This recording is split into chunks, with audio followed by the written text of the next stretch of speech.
अस्सलाम वालेकुम dear students. आज हमारा ग्रुप थ्योरी का लेक्चर नंबर 27 है। एक्सरसाइज 2.1 स्टार्ट की है। तो जिन्होंने लेक्चर शुरू करने से पहले स्टूडेंट्स जिन्होंने मेरा चैनल अभी तक सब्सक्राइब नहीं किया, मेरे चैनल को लाइक शेयर और सब्सक्राइब करना ना भूलें और साथ में बेल आइकन की बटन को भी प्रेस करें ताकि आपको हर आने वाली न्यू वीडियो के बारे में अपडेट मिलती रहे। तो चलिए हम अपना लेक्चर शुरू करते हैं। आज हमने क्वेश्चन नंबर 10 स्टार्ट करना है अपना। ठीक है, क्वेश्चन नंबर 10 की स्टेटमेंट है इफ़ अ ग्रुप जी, ठीक है, if a group has 3 elements, अगर कोई हमारे पास ग्रुप है उसके 3 एलिमेंट्स हैं। ठीक है, उस ग्रुप में कितने एलिमेंट्स हैं? 3 एलिमेंट हैं। तो शो करना है show that it is abelian. ठीक है, फिर से वही बात स्टूडेंट्स, अबिलियन ग्रुप के ही हम लोग क्वेश्चन कर रहे हैं। आप लोग को पता है कि ग्रुप अबिलियन कब होगा? अगर हम उसमें से कोई से एलिमेंट लेते हैं और वो शो कर दें कि एलिमेंट्स आपस में कम्यूट कर रहे हैं तो वो ग्रुप क्या कहलाएगा? अबिलियन ग्रुप कहलाएगा। लेकिन स्टेटमेंट हर क्वेश्चन में चेंज है, कुछ अब आके माइनर से सॉल्यूशन में भी चेंज आएगा।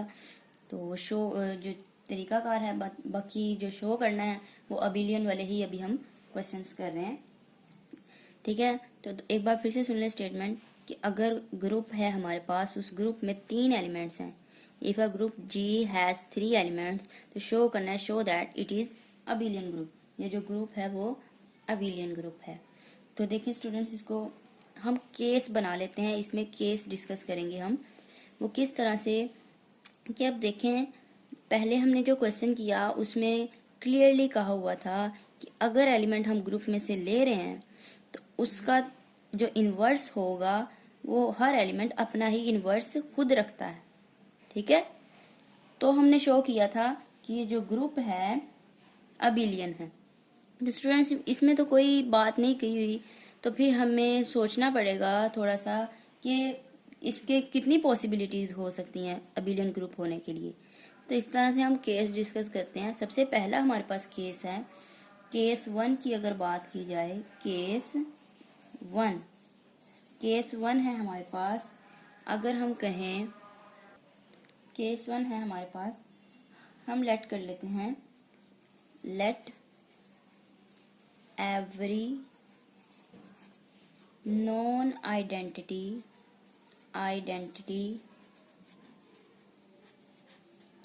Element has its own inverse.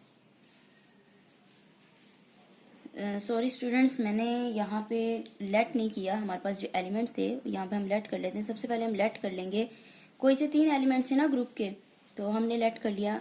Group है हमारे पास जी, उसके 3 एलिमेंट्स, एक आइडेंटिटी एलिमेंट ले लिया, ए ले लिया और बी ले लिया। ठीक है, हमने कह दिया कि ये बी आ ग्रुप, ये ग्रुप है बी आ ग्रुप, और अब हमने इस ग्रुप को अबिलियन शो करना है। ठीक है, तो केस 1 हम डिस्कस कर रहे हैं। हमने ये पॉसिबिलिटी एक ये है कि जो हमारे पास ग्रुप है, नॉन आइडेंटिटी की बात हो रही है, आइडेंटिटी की बात नहीं कर रहे। ठीक है, तो नॉन आइडेंटिटी एलिमेंट कौन कितने हैं? ए और बी, 2 ही है ना। ठीक है, non identity element has its own inverse. ये तो हो गया पहला केस कि हर नॉन आइडेंटिटी एलिमेंट अपना इनवर्स खुद रखता है। दैट इज, इसका मतलब क्या है कि ए का इनवर्स क्या है? ए है। ठीक है, ओन इनवर्स से मुराद यही है ना कि जो ए का इनवर्स होगा वो ए ही होगा, और जो बी का इनवर्स है वो बी ही होगा। अब हम कहते हैं सिंस हमें पता है ए और बी अगर ये दोनों ग्रुप में बिलोंग कर रहे हैं, ग्रुप के एलिमेंट हैं, तो हमें पता है इनकी जो कंपोजिशन है, इनका जो ए और बी प्रोडक्ट है, बाय क्लोजर लॉ वो भी ग्रुप में होगा, क्योंकि जी ग्रुप है। जी अगर ग्रुप है तो क्लोजर लॉ भी होल्ड करेगा। बाय हम लिख देते हैं क्लोजर लॉ, क्योंकि हमें पता है जी क्या है? जी ग्रुप है, तो क्लोजर लॉ तो सेटिस्फाई करेगा ही ना। तो देयरफॉर अगर ए का इन्वर्स ए है, बी का इन्वर्स बी है, तो इस ए बी का इन्वर्स भी तो ए बी ही होगा ना। देयरफॉर ये ए बी का जो इन्वर्स है वो भी ए बी ही होगा। अब ठीक है, अब यहाँ पे हमें पता है कि सिंस ए बी का जो इन्वर्स है, whole inverse, B inverse A inverse के बराबर होता है, ऑर्डर चेंज हो जाता है ना स्टूडेंट्स, यहाँ पे मैंने पिछले लेक्चर में भी बात की है, ठीक है, ऑर्डर चेंज हो जाता है। तो अब हम इस सारे की जगह पे ये जो हमारे पास ए बी का होल इनवर्स है, इसकी जगह हम ये लिख सकते हैं ये। तो देखें, दिस इम्प्लाइज ए बी के होल इनवर्स की जगह हमने लिख दिया बी इनवर्स, ए इनवर्स, और राइट साइड पे A B as it is आ गया।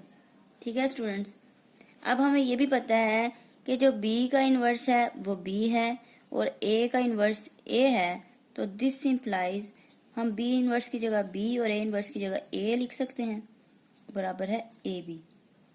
ठीक है, और ए बी बराबर है बी ए।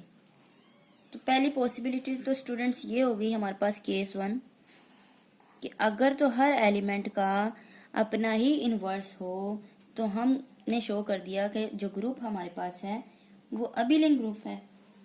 ठीक है, हेंस यहाँ पे लिख देते हैं, हेंस जी इज अबिलियन। कैसे अबिलियन हुआ? क्योंकि ए बी क्या कर रहे हैं, कम्यूटेटिव लॉ को होल्ड कर रहे हैं। अब स्टूडेंट्स केस 2 की तरफ हम चलते हैं। केस 2 हमारे पास क्या है, देखिए केस 2, पहली पॉसिबिलिटी तो थी कि अगर हर एलिमेंट अपना ही इनवर्स रखे तो क्या होगा, वो ग्रुप अबिलियन होगा। अब स्टूडेंट्स ऐसा भी तो पॉसिबल है कि हर एलिमेंट ऑन इनवर्स ना हो, ठीक है, एक दूसरे का इनवर्स हो। फॉर एग्जाम्पल, मेरे कहने का मतलब है, मैं लिख के बताती हूँ, लेट कर लेते हैं। मेरा मतलब यह है कि अगर ऐसा हो ए का इनवर्स बी हो एंड बी का इनवर्स ए हो, ऐसा भी हो सकता है। दूसरी पॉसिबिलिटी ये हो गई। पहली क्या थी कि ऑन इनवर्स था, हर एलिमेंट अपना खुद ही इनवर्स रखता था। अब दूसरा केस है कि एक एलिमेंट का जो इनवर्स है वो दूसरा एलिमेंट है। ठीक है, ये हो गया सेकंड केस।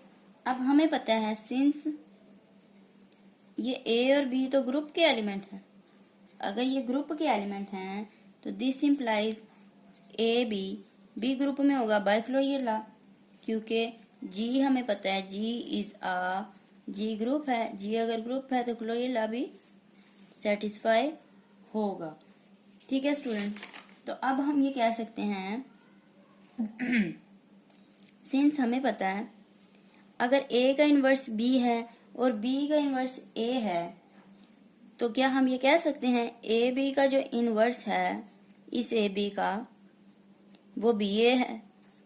उलट हो गया ना अब, क्योंकि हर एलिमेंट अपना इनवर्स नहीं है, उलट हो गया, एक दूसरे का इनवर्स है। तो इस वजह से हम ये भी कह सकते हैं कि जो ए बी का इनवर्स है वो फिर बी ए होगा। अब हमें ये भी पता है कि ए और बी का इनवर्स जो होता है वो बी इनवर्स ए इनवर्स होता है, ऑर्डर चेंज हो जाता है। तो दिस इम्प्लाइज, इसकी जगह हमने क्या लिख दिया, बी इनवर्स ए इनवर्स, और ये बी ए राइट साइड पे एज इट इज आ गया। अब हमें ये भी पता है कि बी का जो इनवर्स है वो ए है और जो ए का इनवर्स है वो बी है। तो इनकी वैल्यूज रख देते हैं हम। दिस इम्प्लाइज बी का इनवर्स क्या है ए और ए का इनवर्स क्या है बी, और राइट साइड पे B A as it is. ठीक है स्टूडेंट्स, तो हमने क्या शो कर दिया, ये ऑलरेडी सीधा है, इसको दोबारा सीधा करके लिखने की जरूरत ही नहीं है। ए बी बराबर है बी ए के, हमने ये शो कर दिया। तो दैट शो, ये क्या शो कर रहा है, that shows A and B holds commutative law, commutative law को होल्ड करते हैं। तो हेंस जो जी है हमारे पास वो क्या है, इज अबिलियन। जी हमारे पास क्या हो गया, अबिलियन ग्रुप हो गया। ठीक है स्टूडेंट्स, ये था आज का हमारा लेक्चर। उम्मीद है आप लोग को मेरी वीडियो अच्छी लगी होगी। अगर आप लोग को मेरी वीडियो पसंद आए तो मेरे चैनल को सब्सक्राइब करना ना भूलिएगा। अगर आप कुछ मजीद क्वेश्चन पूछना चाहते हैं, आपको नहीं समझ आई, तो आप मुझसे कमेंट सेक्शन में कमेंट करके पूछ सकते हैं। तो इंशाल्लाह मिलते हैं अपनी नेक्स्ट वीडियो के साथ। अल्लाह हाफिज़।